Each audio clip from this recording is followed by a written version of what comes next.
appeler un taxi, faire le marché, faire son jogging, attendre devant le lycée ou juste marcher dans la rue. Toutes ces actions si anodines se sont déjà transformées en scènes d'échanges d'insultes, de regards insistants ou encore de gestes violents, où la peur et la colère se mêlent en un même et amer sentiment d'insécurité.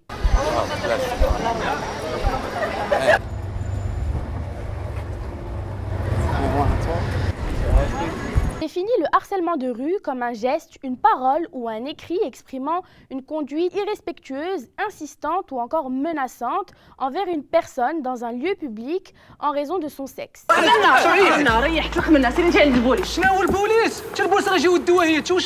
Lassé de se faire confondre avec les étalages d'une boucherie, les principales concernées que sont les femmes sont nombreuses à dénoncer fermement et combattre à travers campagnes de sensibilisation ou sur les réseaux sociaux ce fléau journalier qui est devenu tout à fait banal dans certaines situations. Et en effet, au Maroc, le harcèlement de rue s'est inscrit dans les mœurs. 63% des femmes disent avoir déjà subi le harcèlement de rue. 53% des hommes déclarent avoir déjà harcelé sexuellement une fille ou une femme dans la rue. Pour 60% des hommes, le harcèlement est légitime s'ils jugent provocatrice la tenue vestimentaire de leur proie. Et 78% des femmes attribuent la responsabilité des comportements déplacés aux femmes elles-mêmes, selon une étude réalisée par l'organisme ONU Femmes Maghreb. Les hommes et les femmes ont donc intégré qu'il était normal d'endurer cette animosité et que cela faisait partie de l'environnement dangereux qu'était la rue.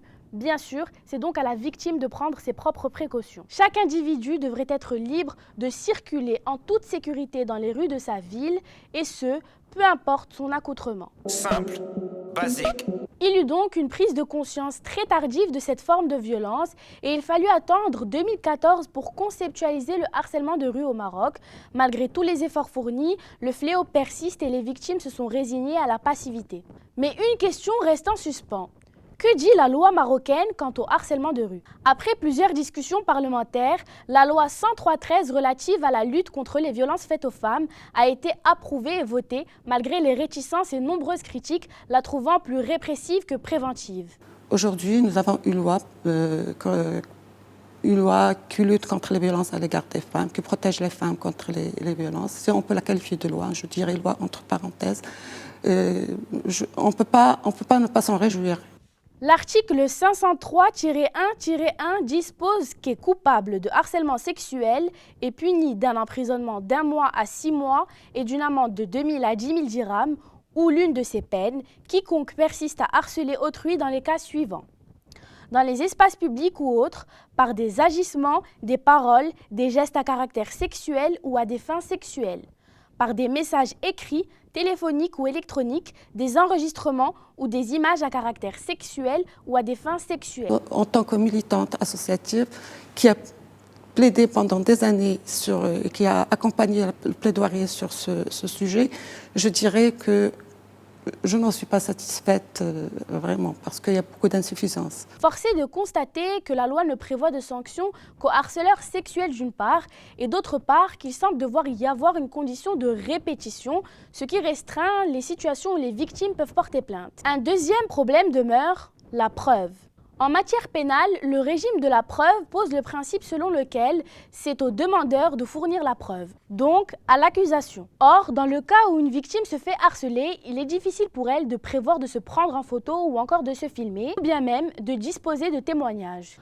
En somme, il est possible de porter plainte sous certaines conditions lorsque vous êtes victime de harcèlement de rue et le législateur marocain reconnaît officiellement le harcèlement de rue comme étant un délit. Il existe également de nombreuses associations et organisations qui mettent en place des cellules d'aide et d'écoute si vous êtes victime de harcèlement ou toute autre violence, notamment l'association marocaine de la lutte contre les violences faites aux femmes dont je vous joins les coordonnées et que vous pouvez appeler si vous subissez toute forme de violence. Bien sûr, un des principaux problèmes reste l'éducation. Il est donc du ressort de chacun et chacune de sensibiliser à son échelle sa famille et ses amis et surtout de réagir lorsque vous êtes témoin d'une scène de violence. Ne rien faire, c'est une façon de cautionner.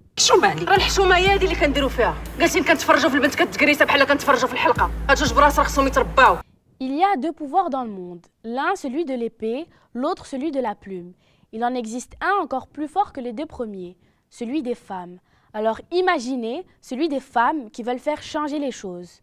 Les millions de femmes qui travaillent pour la démocratie, elles ne sont pas visibles parce qu'on fait des gestes banals